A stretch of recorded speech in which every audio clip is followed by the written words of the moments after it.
आजकल के कैंपिंग के दौर में लोगों को पहाड़ियां बहुत पसंद आती हैं, लेकिन पहाड़ों में छुपे होते हैं कई सारे राज, कुछ अनकहे, कुछ अनसुने। आज हम लोग एक ऐसे ही राज के बारे में बात करेंगे, जो कि हिमालय की बर्फ से ढकी चोटियों में कहीं छुपा हुआ है। दोस्तों, मैं बात कर रहा हूं नंदा देवी की। ये चोटी सिर्फ एक पहाड़ का हिस्सा नहीं, बल्कि राज का एक बहुत बड़ा घर है। एक ऐसा राज जो पिछले 50 सालों से ज्यादा यहीं कहीं छुपा हुआ है। और उस राज में क्या है, ये देखकर और सुनकर आप सभी चौंक जाएंगे। उस राज में है एक न्यूक्लियर स्पाइड डिवाइस, जो इंडिया और अमेरिका ने मिलकर वहां पर रखा था, लेकिन वो वहां से कभी वापस नहीं आया। अब कहां चला गया, ये किसी को नहीं पता। धरती खा गई या आसमान निगल गया, ये सब बात की बातें हैं।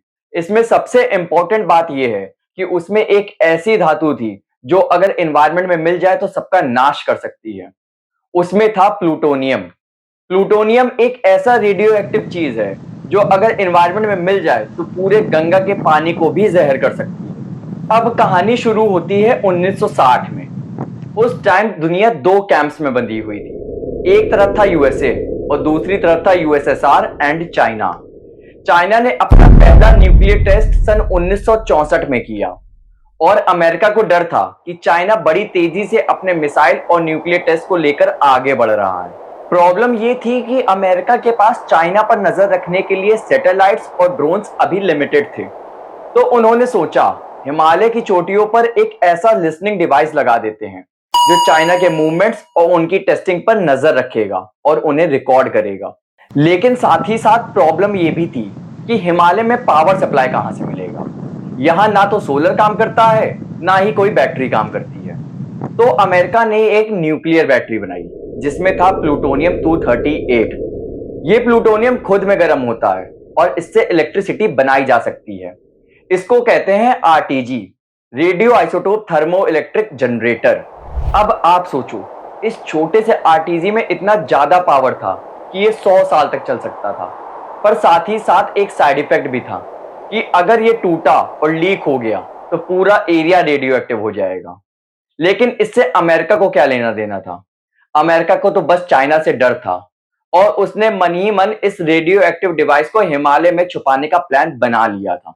अब सीआईए ने इंडिया से कांटेक्ट किया। इंडिया के इंटेलिजेंस ब्यूरो आईबी और सीआईए ने मिलकर एक जॉइंट मिशन प्लान किया और इसमें उन्होंने इंक्लूड किया इंडिया के सबसे बेहतरीन क्लाइंबर्स को, जैसे कैप्टन मनमोहन सिंह कोहली को, जो उस समय के माउंट एवरेस्ट हीरो थे। और उनको ट्रेनिंग के लिए बाद में अलास्का भेजा गया। अलास्का में उन्होंने सीखा कि इतने हैवी इक्विपमेंट को इतने हाई एल्टीट्यूड पे कैसे ले जाया जाए। उनकी ट्रेनिंग काफी ज्यादा टफ थी, पर वो तो एक हीरो थे। उन्होंने अपनी ट्रेनिंग कंप्लीट करी और चल पड़े इस सीक्रेट मिशन की तरफ। और फिर अब 1965 अक्टूबर के वक्त एक बहुत बड़ा मिशन लॉन्च होता है। एक टीम गई नंदा देवी पीक पर अपने साथ एक ऐसा डिवाइस ले जाते हुए जिसमें था 8 से 10 किलोग्राम प्लूटोनियम। अब आप सोचो, एक तरफ हिमालय की इतनी कठिन चढ़ाई, बर्फ से ढकी हुई रोडें, और वहां पे दूसरी तरफ ले जा रहे हैं अपनी पीठ पर 8 से 10 करोड़ प्लूटोनियम। लेकिन इमेजिन करना तक मुश्किल है कि हिमालय जैसे इतनी कठिन ऊंचाई को ये क्लाइंबर्स अपनी पीठ पर 8 से 10 किलोग्राम का प्लूटोनियम, जो कि एक न्यूक्लियर बॉम्ब के बराबर है, उसको लेकर इस कठिन चढ़ाई को चढ़ने के लिए तैयार हो गए। लेकिन जैसे ही वो समिट के करीब पहुंचे, एक बहुत बड़ा ब्लिजार्ड आया। बर्फ की आंधी इतनी ज्यादा खतरनाक थी कि उनकी जान खतरे में पड़ गई। फिर टीम ने डिसाइड किया कि वो इस डिवाइस को एक सिक्योर जगह पर रखकर नीचे उतर जाएंगे और नेक्स्ट सेफ सीजन में आकर उसको इंस्टॉल कर देंगे।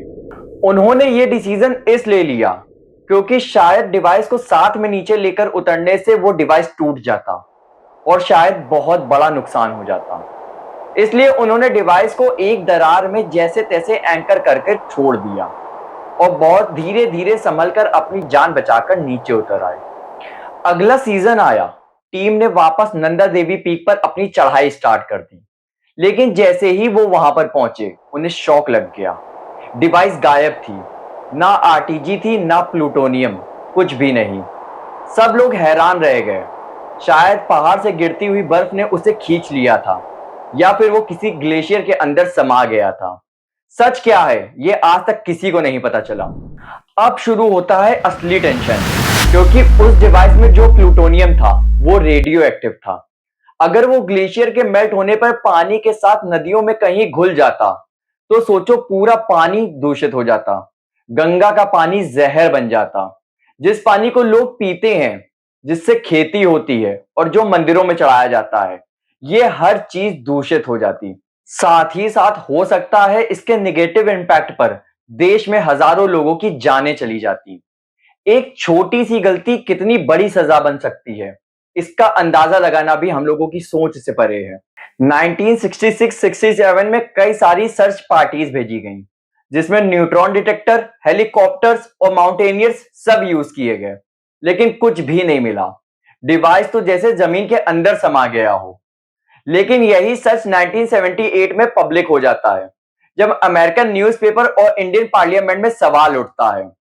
तब लोगों को पता चलता है कि 1965 से एक न्यूक्लियर डिवाइस मिसिंग है, वो भी हिमालय की ऊंची पहाड़ियों में कहीं ना कहीं। इंडिया ने एक साइंटिफिक कमेटी बनाई जो इस रिस्क का सही आंकलन कर सके।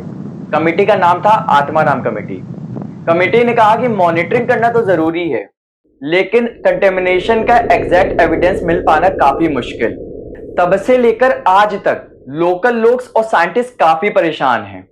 जब भी हिमालय में फ्लड, लैंडस्लाइड या ग्लेशियर ब्रेक होता है, तो लोगों को लगता है क्या ये वो मिसिंग प्लूटोनियम डिवाइस की वजह से हो रहा है। 2018 और 21 में जब चमोली में फ्लड आई, तब मीडिया में हेडलाइंस थी, क्या missing Nanda Devi plutonium device वापस मिल गया है।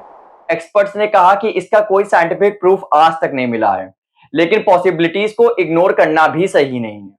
पर यहाँ पर एक बहुत इंटरेस्टिंग ट्विस्ट है। 1967 में नंदा कोट पर एक दूसरा मिशन किया गया और वहां पर एक डिवाइस भी इंस्टॉल कर दिया गया। इसका मतलब यह है कि सीआईए और इंडिया का मिशन थोड़ा तो सक्सेसफुल रहा, पर आज तक ओरिजिनल नंदा देवी डिवाइस कभी नहीं मिला है। दोस्तों सोचो, अगर ये डिवाइस अभी भी ग्लेशियर के अंदर है, तो धीरे धीरे ग्लेशियर मेल्ट होने पर वो बाहर आ सकता है। लेकिन अगर इसका कंटेनर वीक हो गया, तो लीकेज हो सकती है। ये एक टिकिंग टाइम बॉम्ब की तरह है, जो पिछले 50 सालों से बर्फ के अंदर सो रहा है। पर हाँ, सच बात तो ये है कि अभी तक कोई भी कॉन्क्लूसिव साइंटिफिक एविडेंस नहीं है कि ये प्लूटोनियम मेल्ट होकर धीरे धीरे ग्लेशियर्स में मिल गया है।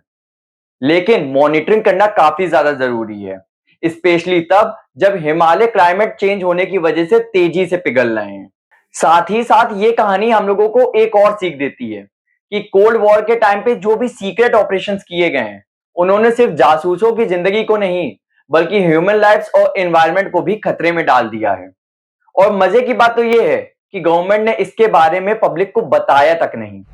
तो दोस्तों, आप लोगों को क्या लगता है, क्या ये मिसिंग प्लूटोनियम डिवाइस कभी वापस मिलेगा, या फिर ये ग्लेशियर के अंदर ही कहीं ना कहीं खत्म हो गया है। लेकिन सबसे इंपॉर्टेंट सवाल ये है, क्या ये हम लोगों का पीने का पानी इस रेडियो एक्टिव डिवाइस के खतरे में है? कमेंट करके जरूर बताइए।